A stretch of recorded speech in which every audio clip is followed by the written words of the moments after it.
بسم الله الرحمن الرحيم الحمد لله رب العالمين والصلاة والسلام على سيدنا محمد وعلى آله وصحبه أجمعين أما بعد. So inshallah we will resume from where we left off last halaqah, and we had finished the battle of Hunayn and Ta'if and the benefits of the battle of Hunayn and the siege of Ta'if. And today inshallah ta'ala we will move on to the Ghazwati Tebuk. But before we do that, just a very quick note that there were around 6 months between the siege of Ta'if and the battle of Tebuk. What happened in these 6 months? Around 7 or 8 mini expeditions, which we're not going to go into the names of the small expeditions. The Prophet did not participate, but he sent the Sahaba to neighboring tribes and neighboring lands, and one of the main purposes was to destroy large idols, to destroy public idols, and also to bring in the small tribes around Mecca, around Medina that were still remaining to bring in. So there's no need to go into all of the names, but for example, just so that you know, the more famous ones, Tufayl ibn Amr was sent to destroy the idol of Dhil Kaffain, and Ali ibn Abi Talib was sent to destroy the idol of At-Tay by the name of Al-Fuls, and other idols were destroyed as well. Now, it's a very important point, especially in light of modern political issues where we have these groups that are destroying basically sacred sites or whatnot, and they use these incidents from the seerah as evidence to destroy modern sites. Now, one thing needs to be reiterated, and that is that the Prophet ﷺ only did this after he had established his political authority in the land. In other words, he's not destroying Dhil Kaffain, he's not destroying Al-Fuls, he's not destroying Al-Uzza and other of these idols until he has established political authority, right? So this is after the conquest of Mecca, after the battle of Hunayn, when Central Arabia is basically his completely. And he's now expanding and conquering all of Arabia. So when the political power is with the Islamic State, at this point in time, they might contemplate destroying the idols of the pagan idols. But there's another issue here now, right? There's another issue, and that issue is, what do our scholars say, what do the madhahib say about the freedom of other religions to worship in an Islamic state, right? This is another issue that many people bring up. And the fact of the matter is that there has been a controversy from the very beginning of Islam amongst the tabi'un and tabi'un. By unanimous consensus, Jews and Christians, of course, are allowed to practice their faith in the Islamic state. This is something well known, and the Quran is explicit on this, and hadith are mentioned about this point. There's no ikhtilaf at all. The question comes, how about paganistic religions? How about religions that are not Ahli Kitab religions? This is the question, and the responses that we've had ikhtilaf from the very beginning of time. By almost unanimous consensus, there is no idolatry allowed in the Arabian Peninsula, fi Jazirat al-Arab. And this was perhaps the greatest success of our Prophet ﷺ, is that he permanently got rid of idolatry amongst the Arabs, amongst Jazirat al-Arab and the ethnicity of the Arabs, right? So to this day, you really don't have idolaters amongst the Arabs. And this is something that is the success of Islam, that it completely wiped it out. How about worshipping idols outside of the Arabian Peninsula? Would an Islamic state tolerate that? And the four madhahib have differed on this issue. The four madhahib have differed on this issue. Some of the madhahib said you can only take as citizens in Ahl Dhimma status Jews and Christians and Zoroastrians. Zoroastrians, of course, are the Parsis, we call them in India, Pakistan, the ones that consider fire to be a source of divinity and whatnot. And the reason that Zoroastrians are included but in all of the madhahib is that Umar ibn al-Khattab, when they conquered Persia, Iran, Umar ibn al-Khattab said, treat them like you treat Jews and Christians. Treat them like you treat Jews and Christians. And so they were treated like Jews and Christians in terms of giving the jizya and being allowed to practice their faith within their temples. Now, from this, some of the scholars have said only Zoroastrians have an exception from Jews and Christians. Jews, Christians, Zoroastrians, no other group. However, 2 points. Firstly, there's always been an opposing view, and the most famous madhab that championed it very strenuously was the Hanafi madhab. The Hanafi madhab said, you make qiyas on all of the religions. Why do we stop only at Zoroastrians? Because Zoroastrians do not believe in our God. Jews and Christians, do they believe in our God? Yes, what's your evidence? The Quran is explicit. Anybody who denies this, and there are many ignorant Muslims who deny this, right? And I have met plenty of them. Anybody who denies this has not even read the Quran. Allah says in the Quran, talking about the Ahl Kitab, وَإِلَهُنَا وَإِلَهُكُمْ وَاحِدٌ. We have the same God. The God of Abraham, the God of Isaac, the God of Ishmael, the God of Moses, this is the same God. The God of Noah, that's the same God. Now, Zoroastrians, do they have this God? Our God? No. They don't have our God. They have Ahura Mazda and Ahriman, the God of good and the God of evil, the God of light and the God of darkness, right? Ahura Mazda is the God of good and Ahriman is the God of evil. They have two ultimate divinities. They don't believe in Abraham and Moses, and they don't believe in any of this. Yet, by unanimous consensus, all of the madhahib said that the Zoroastrians are treated like Ahl Kitab. Now, based on this, the Hanafi madhab and also some riwayat in the Maliki and Hanbali madhab, they said that therefore all non-Arab paganistic religions have the same exception. They didn't allow the exception for the Arabs. Why? Because, meaning, when I say Arabs here, I mean the Arabian Peninsula, and in those days it was basically the same. You didn't have Arabs in Egypt at the time of the Prophet ﷺ. You didn't have Arabs. So by Arabs we mean Jazirat al-Arab. Why? Because Jazirat al-Arab has a sacred, not a sacred, but a better status or a holier status. Even sacred is not a bad word to use in English. It has a status that the other lands do not have. And our Prophet ﷺ said on his deathbed, أَخْرِجُ الْيَهُودَ وَالنَّصَارَى مِنْ جَزِيرَةِ الْعَرَبِ. Meaning in the Arabian Peninsula, you cannot have two religions flourishing. You can have another religion that is on the side, but not apparent, not public. So you can have other religions in small communities but not flourishing. This is the hadith of the Prophet ﷺ. أَخْرِجُ الْيَهُودَ وَالنَّصَارَى مِنْ جَزِيرَةِ الْعَرَبِ. But he never said that you have to expel them from non-Jazirat al-Arab. Jazirat al-Arab is the Arabian Peninsula. So, based on this, the other opinion, and the opinion that pretty much everybody has acted upon in the history of Islam, and this is a very important point that most people who want to just study a book, they ignore history. Historically speaking, what did our khulafa do? The Umayyads, the Abbasids, the Ottomans, what did they do? All of the khulafa, by and large, they tolerated every minority as long as that minority was civil. What do I mean by civil? They didn't go murdering. They didn't go on a rampage. They didn't go killing other people. And that is why we have the most bizarre ideologies and religions to this day in places in the Muslim world, right? We have the most bizarre. I already spoke about, religions and ideologies that we don't even believe are Islamic. For example, the Duruz and the Alawis were very small groups. We don't view them as being Muslims because they don't believe in the kalima, and they don't pray, they don't fast. And the Alawis, as we know, were a small minority until the French came. I talked about this in the 1914 lecture, you remember. The Alawis were a small minority, and they were only attacked by the Khulafa when the Alawis themselves became violent. Otherwise, they lived to their own, and they were given their, basically, just hands off, like don't ask, don't tell type of policy. Don't attack us, we won't attack you. And right now, we're looking at what's happening with the Yazidis of Iraq, right? And the Yazidis are one of the most bizarre cults that emanated from within our religion, but then they broke away completely. They have nothing to do with Islam anymore. They don't even consider themselves Muslims, even though their Sheikh, Adi ibn Musfir, was a righteous Sufi Sheikh. But when he died, they continue to just exaggerate and change, and they have some bizarre ideology. Believe it or not, they actually believe that Shaitan is...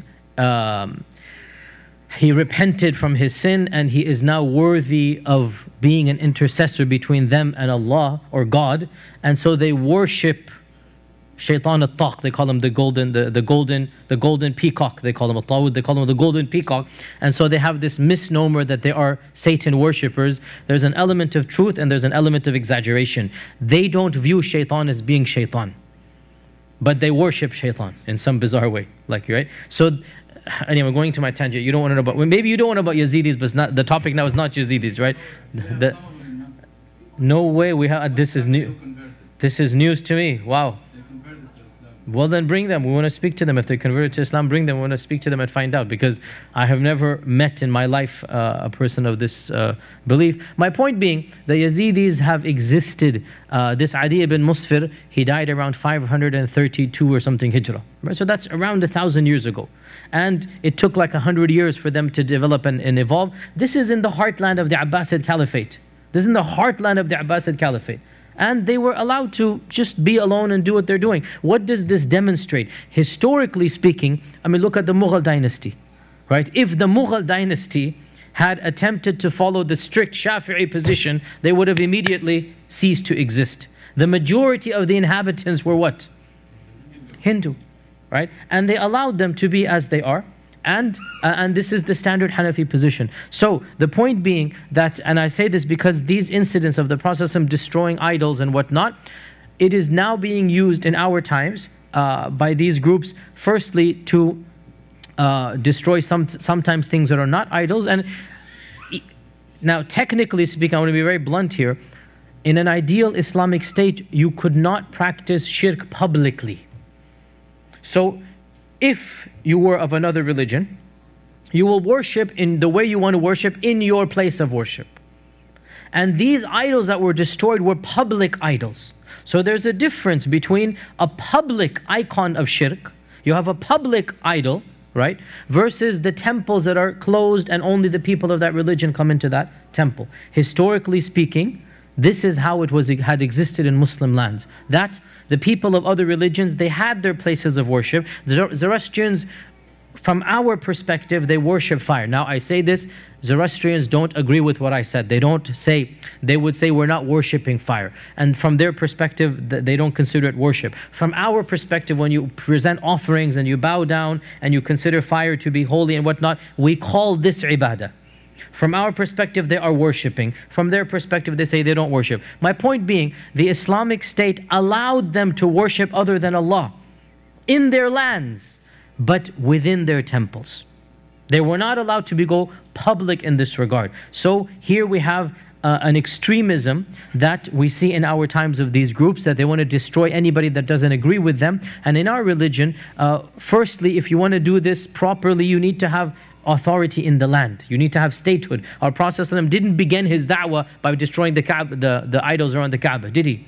Did he begin his da'wah by destroying the idols on the Kaaba? No. When did he destroy the idols? When he conquered Mecca, after 20 years of preaching. And these guys, they want to start from this exact point when nobody will accept this from them. And then number two, they selectively apply. They don't know properly which thing to go and destroy. Our Prophet ﷺ allowed, and the Sharia allows, the freedom of worship of other religions if it is done in their own places of worship. And this is the standard position, the majority position, and also historically this is how the Ummah has always done it. I do not know of any case, now maybe there could be some obscure case, somebody will correct me next week. I do not know of any famous or well-known case of an Islamic caliphate destroying an entire ethnicity, an entire population, an entire religion just because they disagreed with that religion. I don't know of any Abbasid, Umayyad, Ottoman, Seljuk. I've never heard of this in my study of history. Now again, maybe there's one instance that proves the rule, but the general rule is what?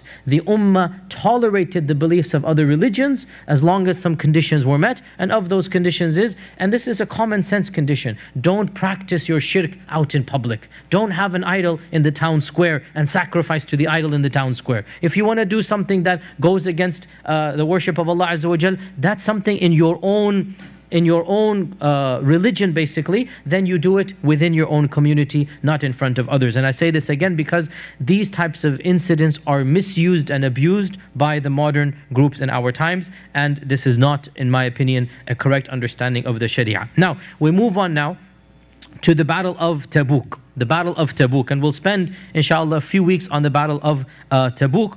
What are the names of this battle? Why did it take place? When did it take place? That's what we're going to talk about, inshallah ta'ala, today. The names of this battle, two primary names of this battle. Both of them are mentioned in the hadith. One of them is referenced in the Quran, but not by the name of the battle, but rather as an incident. As for the most prominent name, it is Ghazwatu Tebuk, Ghazwati Tebuk, the expedition of Tebuk. Why? Because because our Prophet ﷺ himself said, as Mu'adh ibn Jabal reports that Mu'adh said that we went on the expedition with the Prophet ﷺ in the year of Ghazwat Tebuk, and we were combining our prayers, Dhuhr and Asr and Maghrib and Isha, until we came close. Then the Prophet ﷺ said, tomorrow you shall arrive at the well or the spring of Tebuk, Aini Tebuk. So he used the phrase Aini Tebuk. He called a place of land, a small body of water, Aini Tebuk, and Ain means a spring. It's not a well. That's a incorrect translation. Ain is a small spring. So tomorrow you're going to arrive at the spring of Tebuk, and you shall arrive there at the hot time of the day. So make sure you do not touch its water until I get there. And we'll discuss why the Sahaba had run out of water. They were extremely thirsty. They thought they were going to die, and that they were going to come to Tebuk the next day. And the Prophet said, make sure you do not touch the water until you get there. So Mu'adh said that when we arrived, we saw a small slither of water, like the strap of a sandal. Just a small amount of water, rather than the big ayn. It had dried up. It was the heat of the summer, and there's a small bit left. And we saw two men from our camp already having preceded us. So the Prophet ﷺ asked them, have you touched its water? And they said yes. So the Prophet ﷺ became angry at them, and he said what Allah wanted him to say. This is Mu'adh's hadith. He said what Allah wanted him to say. So Mu'adh did not quote what the Prophet ﷺ said. Why? Adab, you just cover up. The Prophet ﷺ was irritated. He deserved to be irritated. He was angry at these two men for having disobeyed, and he said some harsh phrases, and Mu'adh did not want to report these harsh phrases out of adab. We're not gossip mongers, we're not tattletales. What happened, happened. And you should know that the Prophet ﷺ rebuked them, but you don't need to know the words that he used. So Mu'adh said, he said what Allah wanted him to say. Then he commanded us to gather as much as we could of the water in one place. So whatever is the water, to gather it in one place. Then he washed his hands and face in that water, and then the water began to gush out, to spring forth, until all of us drank from that water. And there were probably 20,000 people or so. So from this small slither, all of the army drank at the Aini Tebuk. And so because of this incident, that the army was quite literally saved at Tebuk. They were about to die out of thirst. So they were saved at the Aini Tebuk. So the expedition became called the expedition of Tebuk. And this hadith is in Sahih Muslim. Our Prophet ﷺ said, O Mu'adh, it's only a matter of time. If you live long enough, this very land you will see will be a land of greenery and gardens. So he said to Mu'adh ibn Jabal that this land of Tebuk, or this place of Tebuk, will become a land of greenery. And subhanAllah, when the Prophet ﷺ said this, Tebuk was in the middle of the desert. In fact, it was not a well-known place. It was just a small oasis. Nobody lived there. You didn't have a civilization or a city around there. And today, Tebuk, simply because our Prophet ﷺ camped there, and Allah had willed it, and He predicted it, the Prophet ﷺ predicted it, Tebuk is now one of the largest cities in Arabia. It is in fact the largest city in northern Arabia. It's a stone's throw away from Jordan. And yes, Tebuk used to be on the trading route between Sham and Medina, between Sham and Yemen, but nobody really lived in Tebuk. It was not a city or a town, but after the Prophet ﷺ's time and early Islam, people began to congregate over there. Over time, it became more and more prestigious. In 1655 CE, around 400 years ago, the Ottomans built a famous fortress, remnants of which still stand to this day. And then eventually when the Ottomans built the famous railroad, and I talked about the railroad as well in my class, 1914. I talked about the famous railroad from Istanbul to Medina. From Istanbul to Medina. And of course, by the way, from Istanbul it was connected to Europe. So you could quite literally travel by rail in the 1800s and early 1900s anywhere in Europe to Medina. So when the Ottomans connected Istanbul to Damascus to Medina, so they made Tebuk one of the main stopping points. And therefore this increased the city of Tebuk, or the dwelling of Tebuk, until now, subhanAllah, Tebuk is one of the largest cities in Arabia. It has a population of more than 500,000 people, and it is indeed a land of greenery and trees, exactly as the Prophet predicted, one of those amazing predictions. That hadith is in Sahih Muslim, and he told Mu'adh ibn Jabal that this land of Tebuk, it's only a matter of time before it will be a land of greenery, a land of jinan, lots of jannat. And subhanAllah, Tebuk these days is a resort. It's a very beautiful city. Has anybody been to Tebuk? Have you been to Tebuk, uncle, or not? No, I've never had the opportunity to go up to Tebuk. But it is, I have been told that the very oasis that allegedly the Prophet drank from, it is still green and oasis right there, and it is still water in that place. I don't know, I haven't been there. I have been told. And I've been told that also there's a masjid there that is called Masjid Rasulullah. He didn't build it, but later people built it to basically demonstrate or commemorate the place that he was. Allah knows best, but this is what I have been told about the place of Tebuk. So this is the first name of the expedition, Ghazwatu Tebuk, Ghazwati Tebuk. The second name of the expedition is Jaysh al-Usra, the army of great difficulty. Jaysh al-Usra, the army of great difficulty. And this is in fact the more common name amongst the Sahaba. The Sahaba refer to this as the Jaysh al-Usra, as the army of great difficulty. And Imam al-Bukhari in his Sahih al-Bukhari, he in fact, when he talks about the chapter, the book of Seerah, he actually has the book of Seerah, then he has all of the chapters, Bab of the Badr, Bab of Uhud. When he gets to Tebuk, he says, Ghazwati Tebuk, and it is the Usra. So he has both names in the chapter heading. It is the chapter of, it is the expedition of Usra. Why was it called difficult? Why was it called the difficult expedition? Wasn't every battle of the Prophet ﷺ difficult? Yes, indeed. But the battle of Tebuk was difficult in ways that none of the other battles were. And the battle of Tebuk is significant. I'll just jump the gun and tell you, and most of you know this, there was no actual battle in Tebuk. There was no actual clash of swords and armies meeting armies. That didn't happen. Yet the difficulties of Tebuk in some ways were much more difficult than any other quote-unquote battle. And so it was called the difficult Ghazwa, even though there was no actual bloodshed. The armies did not meet. But what happened was so difficult, the Sahaba almost died, maybe multiple times according to the narrations. Why? Well, number of reasons. First and foremost, this was to be the largest army that Arabia had ever seen up until that point in its entire history. Now, every time the battles are happening, we're getting bigger and bigger and bigger. And Ghazwat Hunayn, how many people? Remind me, Hunayn. Between 10 to 12,000, right? Between 10 to 12,000. Ghazwati Tebuk, it is estimated, and the books mention figures that probably are larger than they can be. Some say up to 20, even 30,000 are mentioned. The point being, this was the largest. Now, we need to be a little bit careful here. These numbers, it's human nature, nothing wrong with it to kind of sort of exaggerate. So if in our Eid gatherings, for example, if a person estimates how many people come for Eid, yani we have 10,000, mashallah. See, like Iqbal definitely wants to make it, mashallah, 10,000.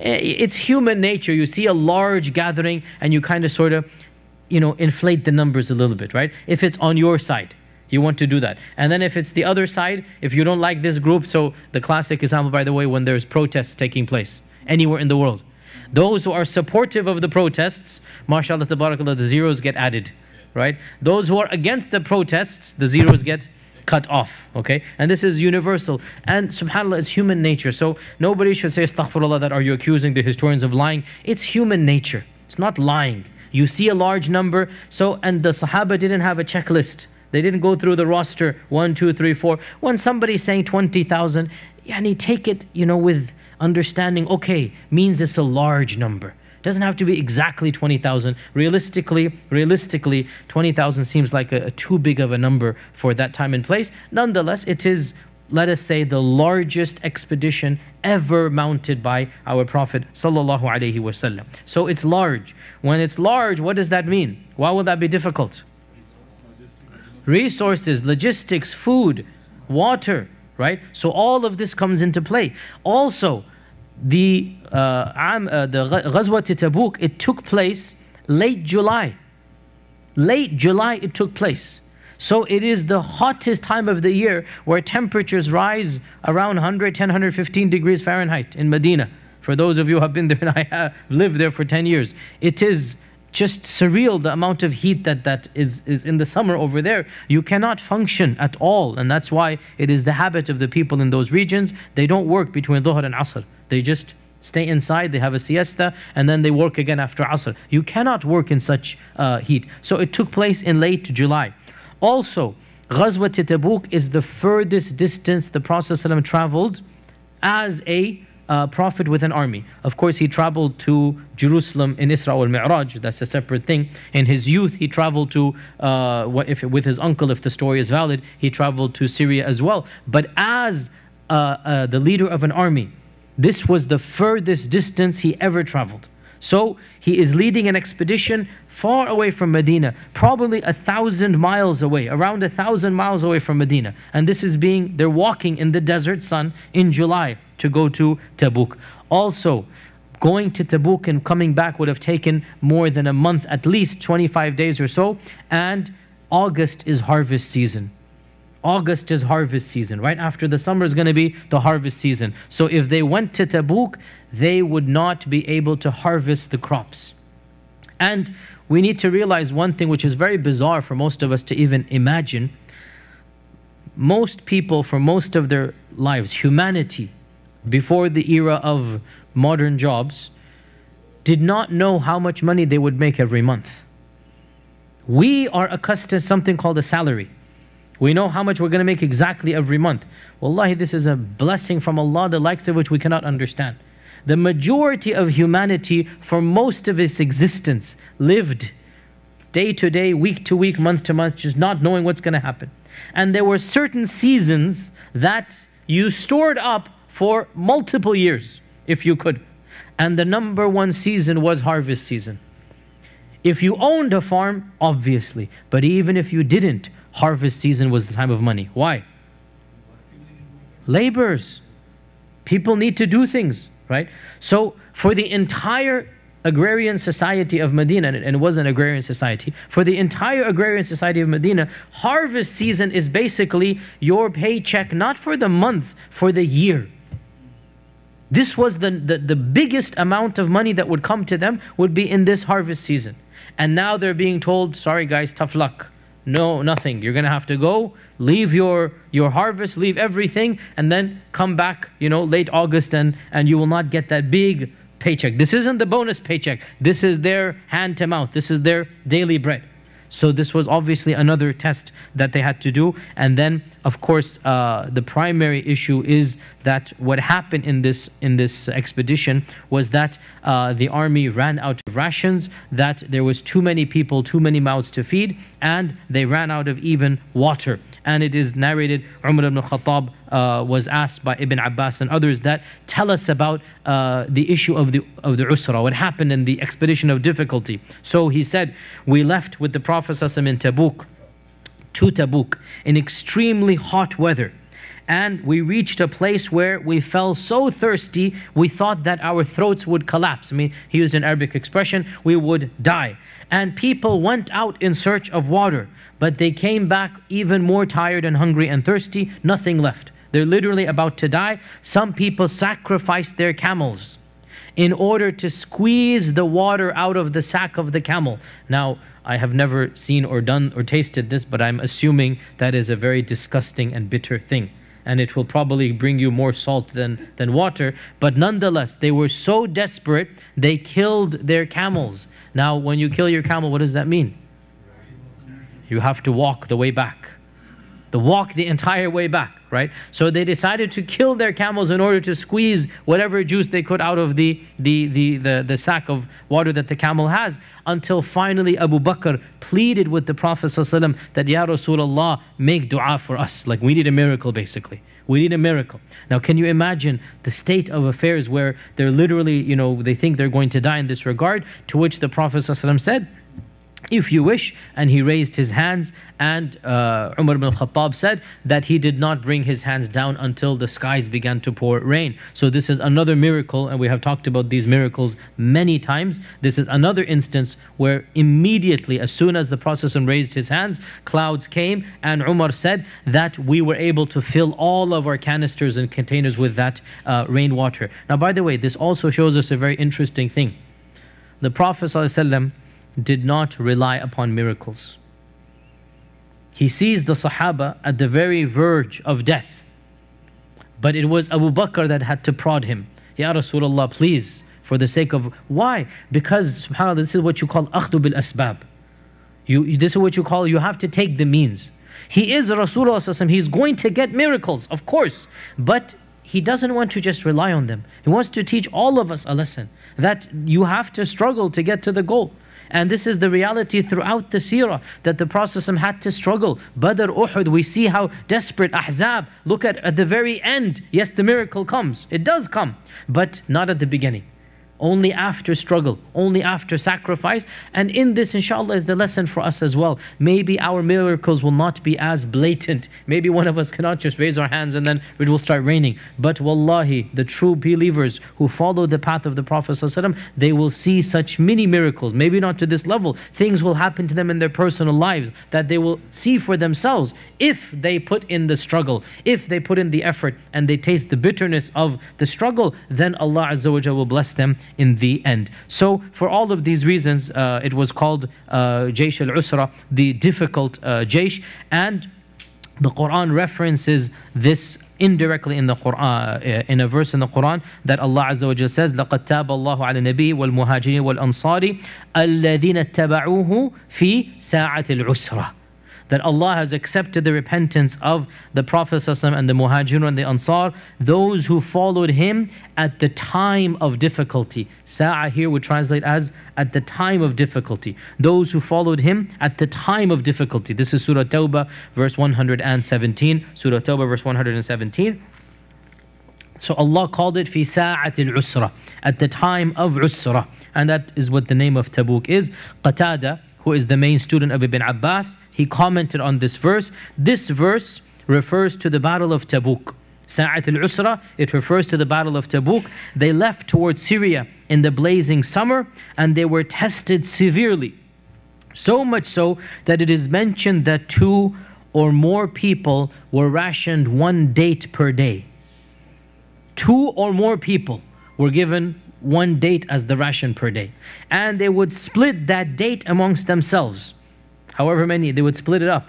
And then they would take the date pit and suck on it, one after the other, to get some taste and to be able to get some, I mean, maybe it's imaginary nourishment, but it's better than nothing. So Qatada said, Allah then accepted their repentance and allowed them to come back home, meaning that Allah Azza wa Jal raised their ranks and brought that home.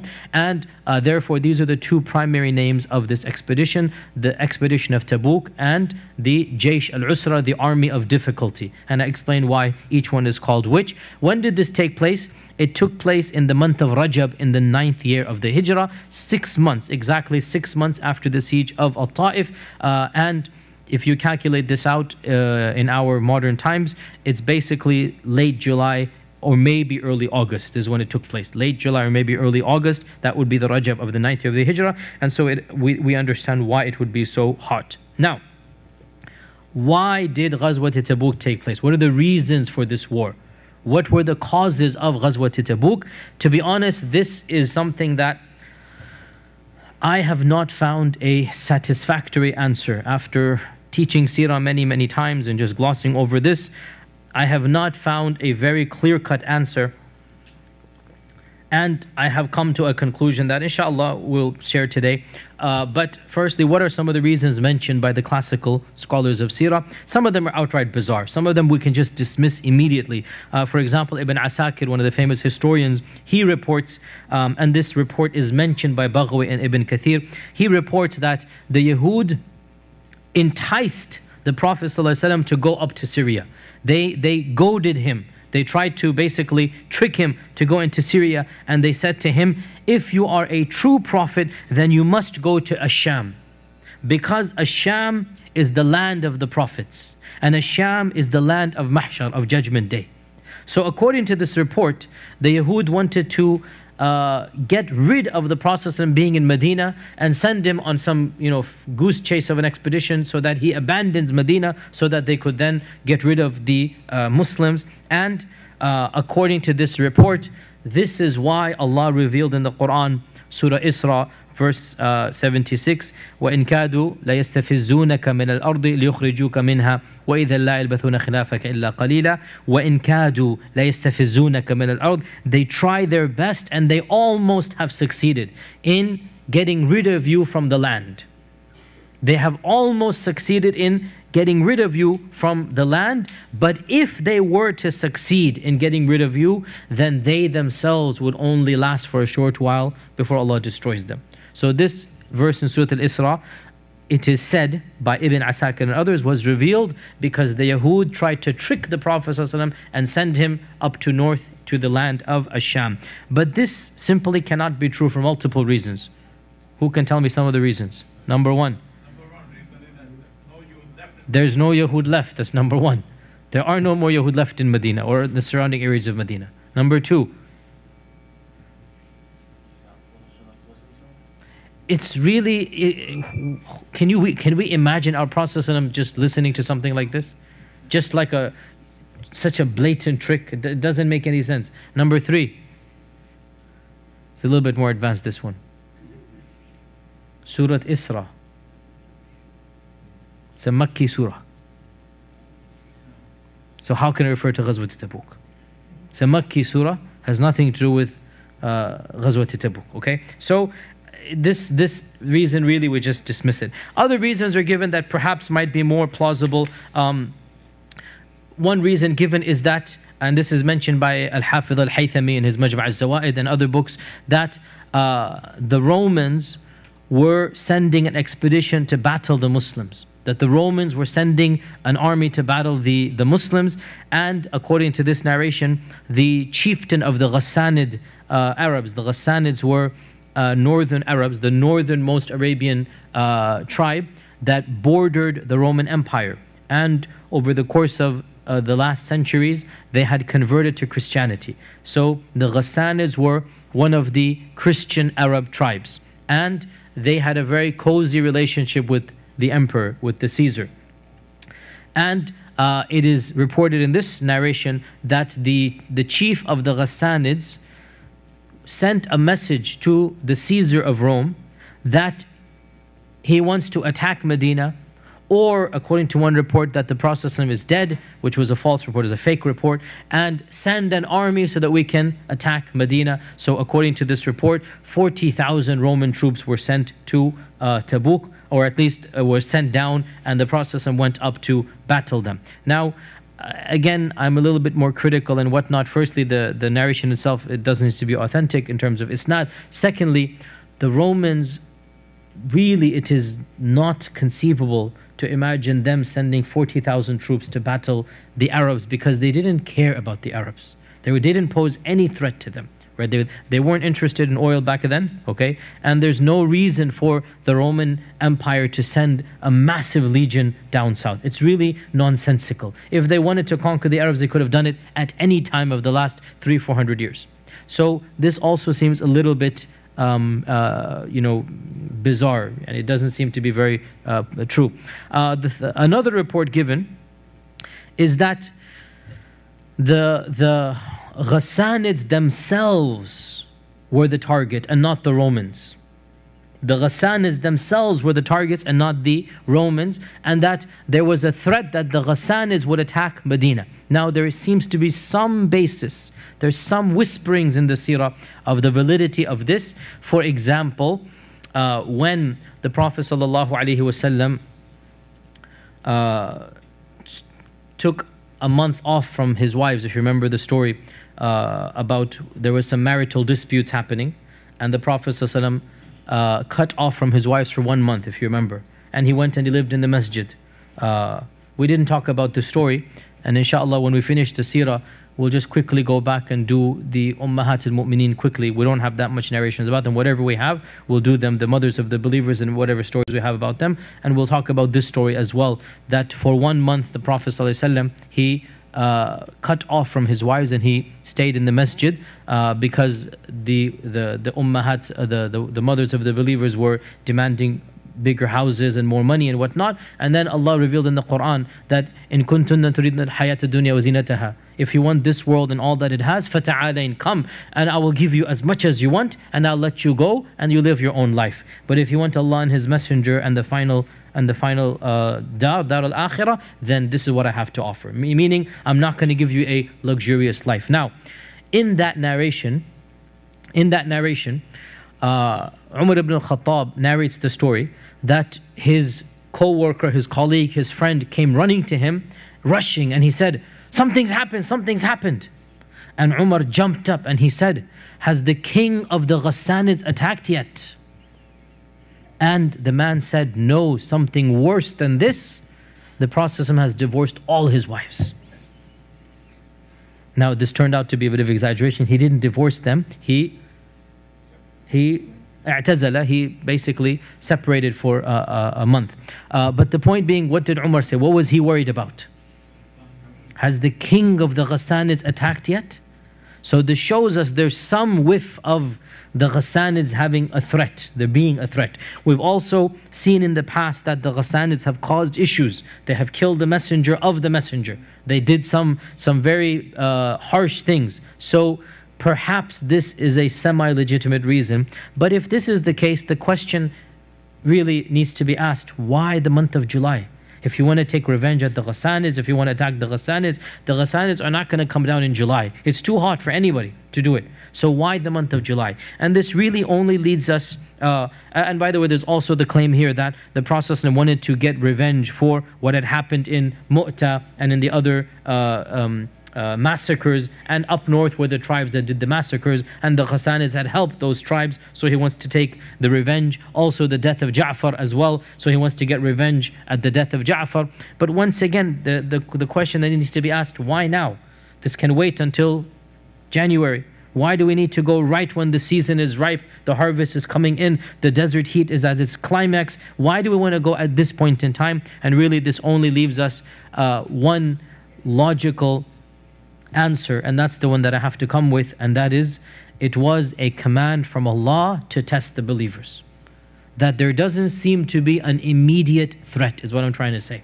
When you read the seerah, when you read the classical books, there's nothing that indicates an immediate threat, neither from the Romans nor the Ghassanids.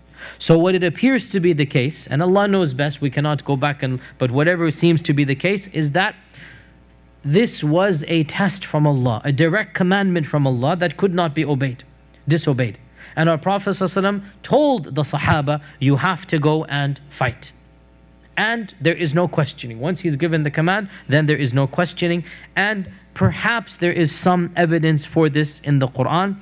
And this is the opinion, not exactly this opinion, but something similar to it, is really the opinion of Ibn Kathir and Al-Baghawi. They base this on Surah At-Tawbah, verse 123. Surah At-Tawbah, verse 123. Ya ayyuhalladhina amanu qatilu alladhina yalunakum min al-kuffari wal yajidu fikum ghilza. O you who believe, do qital to those who are surrounding you. Yalunakum, those who are surrounding you of the kuffar, and let them find you to be strict in your battle, strict in your qital. Now, At-Tabari himself, and he's the earliest mufassir that we have, At-Tabari himself says that this verse was the verse that commanded the Prophet ﷺ to fight the neighboring Arabs, and once he's done with the Arabs, to turn his attention up north to the Romans. So this is Surah At-Tawbah, and Surah At-Tawbah was revealed pretty much all of it in Ghazwat Tebük. So perhaps it is as if this verse came down and our Prophet ﷺ understood, and of course he understands what is intended by Allah. Our Prophet ﷺ understood, Allah has commanded me to go up north now that I have conquered all of the central Arabs, and really the rest of the Arabs are going to follow. There's no major threat left from within the Arabian Peninsula other than the Ghassanids way up north, and the Ghassanids are a threat not because of the Ghassanids but because of their connection with the Romans. So it is as if Allah commanded our Prophet ﷺ to go and fight those who are neighboring them. قَاتِلُوا الَّذِينَ يَلُونَكُمْ. Those who are neighboring, one after the other, go and fight. And so our Prophet ﷺ understood this to be the Romans. And what would add to this interpretation is that Al-Waqidi, the famous authority of the Seerah, he mentions that the Prophet ﷺ sent out messengers to the neighboring tribes, even to Mecca, requesting them to send all able-bodied men to fight with him. And that he did not hide where he was going. Unlike every other battle, he hid it. He didn't tell them what's happening. But the battle of Tebuk, he was open. Everybody knew what's going on. So this is not a surprise attack. This is an all-out, if you like, military expedition. Everybody knows where the Prophet is going. And he's calling people from around, even the new converts from Mecca, and all of the surrounding tribes, he's bringing them forth. And what really, in my opinion, seals the interpretation to be this one, is that if you read Surah At-Tawbah, cover to cover, and Surah At-Tawbah is one of the longest surahs in the Quran, by the way, even though it is the 9th surah, it's actually one of the longest surahs in the Quran. If you read Surah At-Tawbah cover to cover, never is the command for qital and jihad given so bluntly as it is in Surah At-Tawbah. And Surah At-Tawbah is all about Ghazwati Tebuk. And so Allah Azza wa Jal is commanding in a manner that you will not find anywhere in the Quran. And that's why Surah At-Tawbah is also called Surah Al-Qital. It's also one of the names of Surah At-Tawbah is Surah Al-Qital.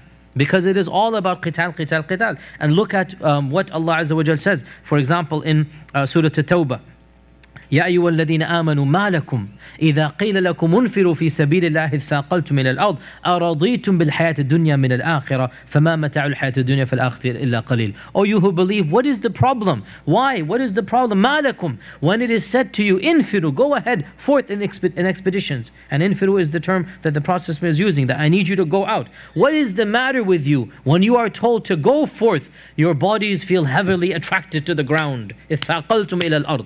Right? أَرَضِيتُمْ بِالْحَيَاةِ الدُّنْيَا مِنَ الْآخِرَةِ. Are you more content with this dunya than the next? And so what is the comparison of this world with the next, except for a small bit? إِلَّا تَنْفِرُوا. If you don't go forth, يُعَذِّبْكُمْ عَذَابًا أَلِيمًا. Allah will punish you a severe punishment. وَيَسْتَبْدِلْ قَوْمًا غَيْرَكُمْ. And Allah will bring another ummah besides you, another qawm besides you, and they will not be like you. That's very strict. You have to go. Why aren't you going? If you don't go, Allah will punish you. If you don't go, you're going to be gotten rid of. Another ummah will come after you. And also in the same surah, infiru khifafan wa thiqala. Go forth, whether you have something, whether you have lots, or whether you have nothing. Khifafan wa thiqala means whether you're heavily armed, whether you're not armed at all. Go forth, whatever state you're in. Khifafan wa thiqala. And also Allah subhanahu wa ta'ala says that about the munafiqun, لو كان عرضا قريبا وسفرا قاصدا لاتبعوك ولكن بعدت عليهم الشقة. That if there was lots of money and the distance was short, the hypocrites would have come with you. But they couldn't stand the strenuous journey. It was too much for them. And they will swear to you that if we were able to participate, we would have participated. يُهْلِكُونَ أَنفُسَهُمْ وَاللَّهُ يَشْهَدُ إِنَّهُمْ لَكَاذِبُونَ. Allah is testifying that they are liars, and by these lies they are destroying themselves. Now, if you look at all of these verses, and by the way, these verses are always used by the jihadist groups, right? And there's nothing wrong with using verses by anybody at any time. The problem comes, these groups, they cut and paste these verses as if they apply only to their particular cause. And this is a big problem. The only time a verse can apply to a specific cause is for the cause it came down. In any other time, you have to use it with the disclaimer. Might apply, might not apply. Right? You see my point here. That Allah revealed this surah when? For which expedition? For Tebuk. Nobody can now take a verse and then apply it to a particular expedition and say, if you don't go on this expedition, Allah will punish you. You understand what I'm saying? Right? That type of specificity can only be done for when the verses came down.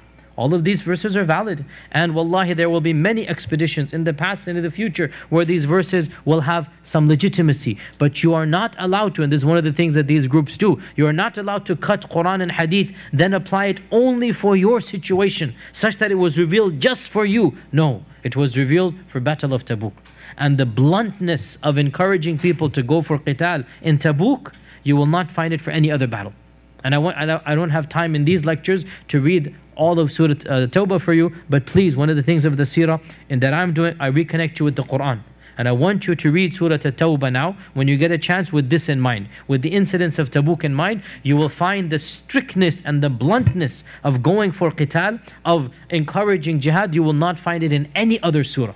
So in my humble opinion, and Allah knows best, it seems to me that the primary reason for Ghazwat Tebuk was not because of something physical in the world, not because of armies or expeditions or Ghassan or the Romans. It was because Allah told them to. And the Sahaba were put to a test. And Allah Azza wa Jal wanted to test them. Now, why did Allah want to test them? Well, for many reasons. One of them to raise their ranks, one of them to test their iman, and one of them to prepare them for the future ghazawat that would expand Islam after the death of the Prophet ﷺ. Because this was the final ghazwa. This is it, khalas. There's no ghazwa after the Ghazwat Tebuk that the Prophet ﷺ participated in. Right after this, the Prophet ﷺ went for Hajj, he fell ill, and then we're going to come to the end of the seerah. Then what happened? Abu Bakr, Umar, Uthman, the Umayyads, they're beginning. So it is as if Ghazwat Tebuk was a test so that they pass it, so that they then move on to make the ummah what it was.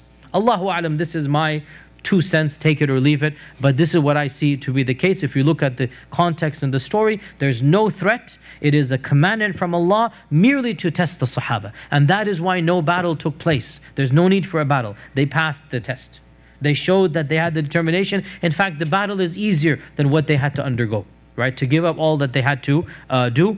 And so with all of this, as we said, it seems as if the Prophet ﷺ was commanded by Allah, and the Sahaba were put to the test, and therefore the Sahaba passed this test with flying colors, and that is why the Prophet ﷺ did not hide where he's going. That is why he made it public. That is why he called out for all of the Sahaba to come. So it was fard ayn for every single healthy male to participate in Ghazwat Tebuk. Fard ayn. This is not like Badr, which was voluntary. This was not like other battles. This was fard ayn. You had to do it if you were an adult male. The only person who was excused was somebody who was genuinely sick or had very extenuating circumstances. We're going to come to this point, right? So what other battle was it that every able-bodied Muslim from around Medina, even from Mecca, you have to come and you have to participate? It is, to me, clear, and Allah knows best, that this was a test for all of the Sahaba, so that when they pass this test, inshaAllah ta'ala, they can then in the future, after the process will move on, they have now the iman, the faith, the courage. They have now what they need to go on and basically expand the Islamic ummah. SubhanAllah, so much left here. Just one quick point, inshaAllah ta'ala, and then we'll open the floor for questions. Also, there's some announcements that need to be made as well. Therefore, when the Prophet understood the need for having this expedition, the first thing that he did, he began to collect the funds. He began to collect the funds for the expedition, and he would stand on the minbar and encourage people to give whatever they had. So Sahaba would come and somebody would have a bag of gold, somebody would have some coins, somebody would have whatever it was, until the piles began to form in the masjid. And our Prophet ﷺ gave very beautiful encouragements. Whoever finances the Jaysh al-Usra, he shall be given Jannah.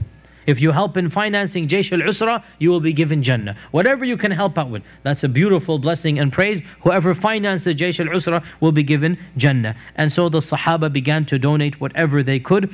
And of course, we all know the famous story. The lion's share of the donation went to Uthman ibn Affan radiallahu ta'ala anhu, that it had just so happened that around 100 camels of his had returned from an expedition up north, and so he had just got back all of these goods. And when he heard this hadith that whoever finances Jaysh al-Usra, he shall be given Jannah, so Uthman ibn Affan donated all of that money. And this was in the thousands of gold coins. He donated all of that money and he gave it to the Prophet sallallahu alaihi wasallam. And the Prophet sallallahu alaihi wasallam had all of this pile of gold just from Uthman in front of him. And he began flipping all of this coin around in his hands. And he said, Wallahi ma darra Uthman ma fa'ala ba'da al-yawm. That wallahi, whatever Uthman does after today, it is not going to harm him after what he has done now. Whatever he has done after today, it will not harm him. And subhanAllah, this hadith, which is in Bukhari and Muslim, Uthman ibn Affan himself used it when these neo-Kharijites were around his own house and they had surrounded him, and he did not know they were going to kill him. But this was one of the things that do you not know, and Ibn Abbas as well used it to defend Uthman ibn Affan, that do you not know our Prophet ﷺ said, whatever your complaints are, whatever your fabricated complaints are, your imaginary complaints are, don't you know your own Rasul ﷺ said that whatever Uthman does will not harm him? If the Prophet ﷺ said that, who are you to have these long list of complaints that you don't like his governor, you don't like this, you don't like that? Who are you to complain when the Prophet ﷺ said whatever he does will not be harmful to him? So this hadith was given at the incident of Tebuk. And also over here, the famous story of Abu Bakr and Umar's competition as well took place, that Umar immediately went home thinking that today, finally I can beat Abu Bakr because I heard this hadith directly from the Prophet ﷺ, whoever finances Jaysh al-Usra shall be given Jannah. And so Umar ibn al-Khattab took half of his wealth and he gave it to the Prophet ﷺ. And I realize again, this is half of his wealth, the rest of the half is for his wife and children. So obviously it's nothing wrong with this. I mean, subhanAllah, you're not even required to give half of your wealth. This is, the Prophet ﷺ did not say you have to give everything. He said you have to come. What was fard was to go physically with him. As for money, whatever a person can afford. And imagine giving half of your wealth not knowing when the next is going to come. Remember, there's no paychecks here. And you have to give up your paycheck for the season. So Umar ibn al-Khattab gave up half of his entire wealth that he possessed. And when Abu Bakr came with what he had, and it was more, the Prophet ﷺ said, Ya Abu Bakr, what did you leave for your family? What did you leave? It looks like you bought everything. And Abu Bakr said, I left them Allah and His Messenger. I left them Allah and His Messenger. That's enough, Allah will take care of them, right? So Umar ibn al-Khattab said that I give up. I'm not going to compete with you again after today. No way I can compete with that type of tawakkul. So this was also in the Ghazwat Tabuk, that famous instance as well. And our Prophet ﷺ gathered more money for the expedition than he had for any other expedition. Now subhanAllah, it's a beautiful point here that 6 months previously, he had at his disposal all the money he needed. 6 months previously, he has the ghanima of Hunayn and Ta'if. Right? But he used it all fi sabilillah. And nothing was left in his own pocket or in the pocket of the treasury. Nothing. And therefore and that was his methodology, sallallahu alaihi wasallam. He did not leave anything in everything fi sabilillah. Everything. So this had to be refinanced for the Ghazwat Tabuk, and eventually the funds ran out and began to dwindle down. And inshallah we'll just finish on one final narration inshallah, and then open the floor for some questions. That Abu Musa al-Ash'ari narrates that his tribe sent him to collect some camels to go for the Ghazwat Tabuk. Why? Because you need camels to go. You cannot just walk to Tabuk. You need camels, and you share, either every 2 people will share a camel. So Abu Musa's sub-tribe sends him as an emissary and says, okay, we have this many people, we need camels. So Abu Musa says, I arrived and I did not realize that the Prophet ﷺ was fi halati ghadban, he was in an angry state. I did not know this. Now, why was he angry? This narration does not say. Most likely it was because of what's happening with the munafiqun, which we'll talk about inshallah tomorrow, or not tomorrow, next week or the week after that. There was a major issue with the munafiqun. Most likely this is what is troubling our Prophet ﷺ. So I came and I didn't realize the Prophet was in a state of anger. So I asked him, and he didn't have anything. And he said, Wallahi, I will not give you anything to travel upon.